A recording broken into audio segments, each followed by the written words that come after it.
किधर है गैस? अंदर है। ഇത് ഗ്യാസ് സിലിണ്ടർ അകത്ത് വെച്ചതാ. കിധർ? वो तो है सिलेंडर। ഏ हाँ, पैसा नहीं तो काहे भरा है? ഗ്യാസ് സിലിണ്ടർ ഇരിക്കുന്ന സ്ഥലം ഞാൻ നിങ്ങൾക്ക് കാണിച്ചു തരാം. ഇതാ ഈ തട്ടും പുറത്ത് വൈശാലിയിലെ രബുര ഗ്രാമത്തിലാണ് വാട്ടർ സൈക്കിൾ ഡയറി എത്തി നിൽക്കുന്നത്. നമുക്ക് ഇന്ന് രബുരയിൽ നമ്മൾ കാണുന്നത് ഒരു വീടാണ്. ബീഹാറിലെ ഗ്രാമപ്രദേശങ്ങളിലെ വീട് എങ്ങനെയാണ് എന്നതാണ് നമ്മൾ കാണുന്നത്. വീടിന് മുന്നിൽ തന്നെ നമുക്ക് കാണാം ഇവിടത്തേക്ക് വെള്ളത്തിന് വേണ്ട കുഴൽക്കിണറുണ്ട്. ആദ്യം ചളി തേച്ച് പിന്നീട് ചാണകം തേച്ച വീടാണ്. കുറേ വർഷങ്ങൾക്ക് മുൻപ് കെട്ടിയതായതുകൊണ്ട് തന്നെ ചില പ്രശ്നങ്ങളൊക്കെ നമുക്ക് കാണാം. ഇവിടെ വരാന്തയിൽ തന്നെയാണ് അവരുടെ അടുപ്പ്.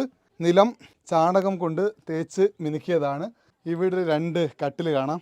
പൊട്ടിപ്പൊളിഞ്ഞ ഒരു കട്ടിലും മെച്ചപ്പെട്ട ഒരു കട്ടിലും. പക്ഷേ ഈ വീട്ടിലെ ഏറ്റവും സുന്ദരമായിട്ടുള്ള കാഴ്ച ഇവിടുത്തെ കുട്ടികൾ വരച്ചു വെച്ച ചിത്രങ്ങളാണ്. വീടുണ്ട്, അവരുടെ സ്വപ്നത്തിലെ വീടാണോ എന്ന് തോന്നുന്നു. न इंदिरा आवास न कोटा मिला है, पैसों 10,000 नहीं आया है। कितना आदमी है ये घर पे? हम 6 फैमिली है। शौचालय की तरह है? शौचालय नहीं है।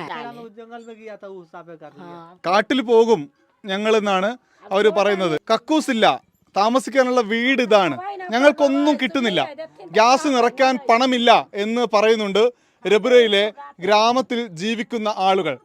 ഈ പ്രയാസങ്ങൾക്കിടയിലാണ് ഇവർക്ക് മുന്നിലേക്ക് വീണ്ടും ഒരു തിരഞ്ഞെടുപ്പ് വരുന്നത്. എന്നെ തന്നെ തിരഞ്ഞെടുക്കൂ എന്ന് നിതീഷ് കുമാർ വീണ്ടും പറയുന്നത്. രബുരയിൽ നിന്ന് നമ്മൾ സമസ്തിപൂരിലേക്ക് പോവുകയാണ്. അദ്വാനിയുടെ രഥം ലാലു പ്രസാദ് യാദവ് തടഞ്ഞ സമസ്തിപൂരിലേക്ക് പോകാം.